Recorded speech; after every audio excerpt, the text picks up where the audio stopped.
Today, it became known that Baku is providing Kyiv with $2 million worth of electrical equipment as part of humanitarian support.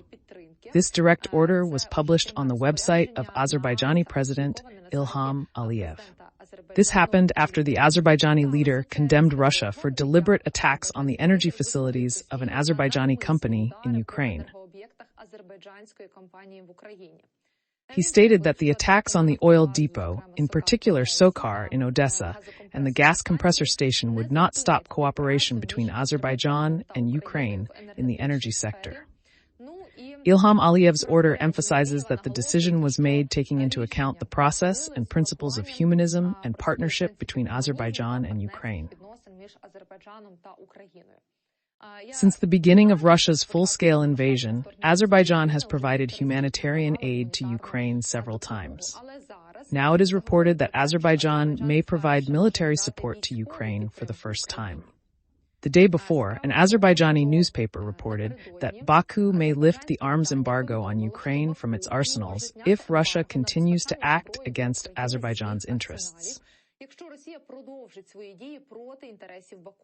After all, what could Azerbaijan provide to Ukraine now, and how much could it strengthen the positions of our soldiers at the front? We are talking about strikes. The Russians attacked the oil depot of the Azerbaijani company Sokar in Odessa region with Shahed drones, after which a telephone conversation took place between Ukrainian President Volodymyr Zelensky and Azerbaijani President Ilham Aliyev. Artillery, multiple launch rocket systems, and hundreds of armored personnel carriers. This is the kind of assistance Azerbaijan could provide to Ukraine if the ban on arms supplies is lifted. If the embargo is lifted, Azerbaijan could transfer a number of Soviet or Russian weapons to Kyiv, writes military portal Defense Express. Власне, передати Києву низку радянської або російської зброї, пише military portal Defense Express. This is primarily about the possible transfer of weapons from Azerbaijan's arsenals inherited from the Soviet Union or purchased later in Russia, Belarus, or Ukraine. The publication believes that there is a high probability that Kyiv will receive Gvozdika and Akatsiya self-propelled artillery systems, as well as Mista S and Pion, but their transfer is considered more doubtful. As for the trailed artillery, the country has about 30 units of 152mm D-20 howitzers, 42 Onzent Bs, and more than 200 122mm D-30 howitzers currently in use by Ukrainian defense forces. Azerbaijan may replace the old artillery with Serbian Nora self-propelled artillery systems purchased in 2024, as well as Czech DITA systems. As for multiple launch rocket systems, there is information about the availability of 120 Grad units and another 30 units of the Czech analog RM-70. According to experts, a more interesting option is 30-40 Smerch units, which could help Ukraine. Defense Express also points out that Azerbaijan is currently actively buying Turkish counterparts, so it could get rid of Russian and Soviet weapons.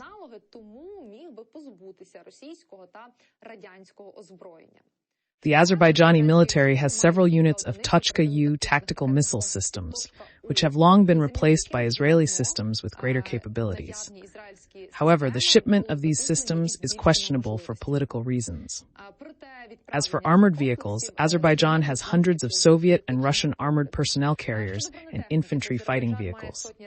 Among the tanks, there are hundreds of T-72, T-90S, and T-55 tanks, but due to their age and limited use, their transfer may also be questionable.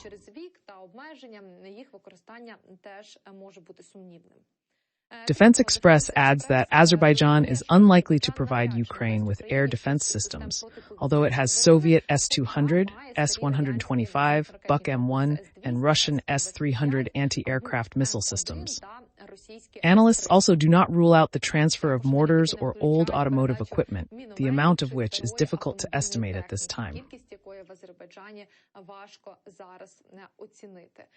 So let's wait for this story to continue. Against the backdrop of rising tensions between Azerbaijan and Russia, Ukraine's allies may receive any help, any support, especially in the form of weapons, which will be very valuable and necessary on the battlefield, where the Russians continue to actively advance.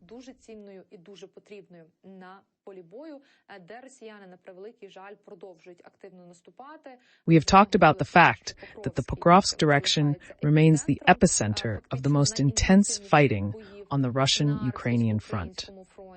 Over the past month, unfortunately, the Russians have managed to seize more than 500 square kilometers of Ukrainian territory, and this is unfortunately one of the highest rates over the past year. That is why any support is very valuable now, as well as yours in the form of donations. We really need to buy an off-road vehicle for our guys, and the Kraken Special Forces unit will be very grateful. We are raising money for a Ford Ranger. The QR code is on the screen.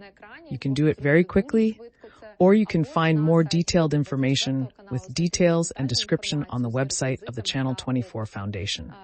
I will be very grateful to you for this, and our guys on the front line will be even more grateful. So please, allocate any comfortable amount for this very important and our common great cause.